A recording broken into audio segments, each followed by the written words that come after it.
ఇక్కడ ప్రశ్న సంఖ్య 116. ప్రశ్నను జాగ్రత్తగా గమనిద్దాం.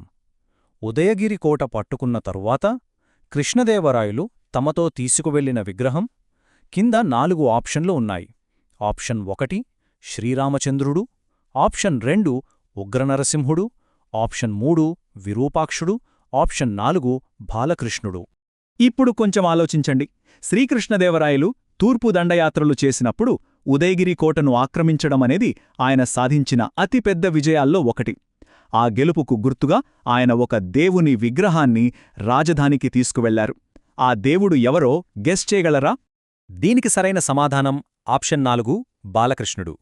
అవును, రాయలువారు ఉదయగిరి మీద సాధించిన అద్భుతమైన విజయానికి గుర్తుగా ఆ కోటలో ఉన్న బాలకృష్ణుని విగ్రహాన్ని చాలా భక్తిశ్రద్ధలతో తమ రాజధాని హంపీకి తీసుకువెళ్లారు.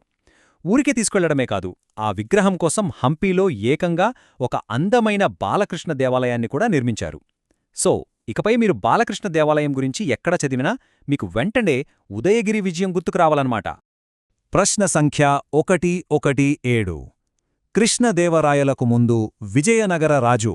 ఆప్షన్లను ఒకసారి చూద్దాం.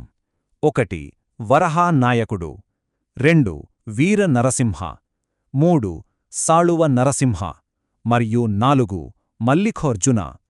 చరిత్రను చదివేటప్పుడు రాజవంశాల క్రమం గుర్తుపెట్టుకోవడం చాలా ముఖ్యం.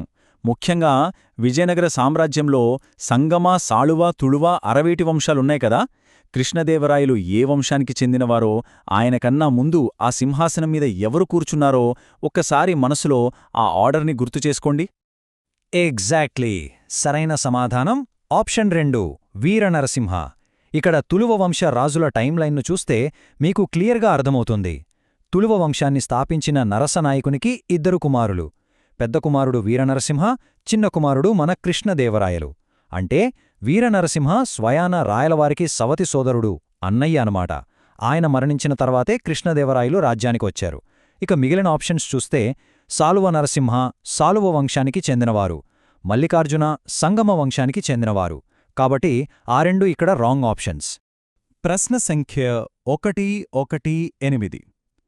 క్రీస్తు శకం 1520లో కృష్ణదేవరాయలు చేసిన గొప్ప యుద్ధం. ఆప్షన్స్ గమనించండి. 1 ముద్గల్, 2 రాయచూరు, 3 బిజాపూరు, 4 గుల్బార్గా.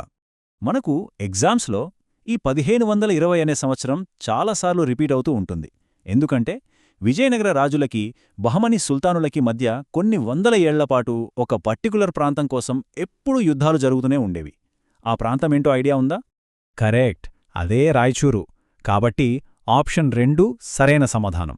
అసలు ఈ రాయచూరు కోసం ఎందుకంత గొడవ అంటే, ఇది కృష్ణా, తుంగభద్ర నదుల మధ్య ఉన్న అత్యంత సారవంతమైన భూమి. దీన్నే దోయాబ్ ప్రాంతమని కూడా అంటారు. పంటలు గోగాబండుతాయి, ఆదాయం కూడా ఎక్కువ. అందుకే ఈ ప్రాంతం మీద పట్టుకోసం బీజాపూర్ సుల్తాన్ ఇస్మాయిల్ ఆదిల్షాతో కృష్ణదేవరాయలు ఈ చారిత్రాత్మక యుద్ధం చేశారు. ఆప్షన్స్లో ఉన్న బీజాపూరు, గుల్బార్గా అనేవి సుల్తానుల రాజధానులు. కానీ వాస్తవానికి ఆ గొప్ప యుద్ధం జరిగింది మాత్రం ఈ రాయచూర్లోనే. ప్రశ్న సంఖ్య 120.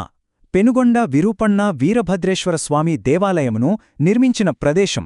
ఆప్షన్లు 1 తాడిపత్రి, 2 హంపి, 3 లేపాక్షి మరియు 4 కదిరి.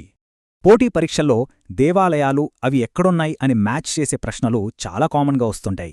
విజయనగర వాస్తు శిల్పకళ అనగానే మనకు టక్కున గుర్తొచ్చే అద్భుతమైన దేవాలయం ఇది. పెనుగొండ విరూపಣ್ಣగారు నిర్మించిన ఆ కళాఖండం ఎక్కడుందో గెస్ చేయండి. కరెక్ట్, అదే ఆప్షన్ 3 లేపాక్షి.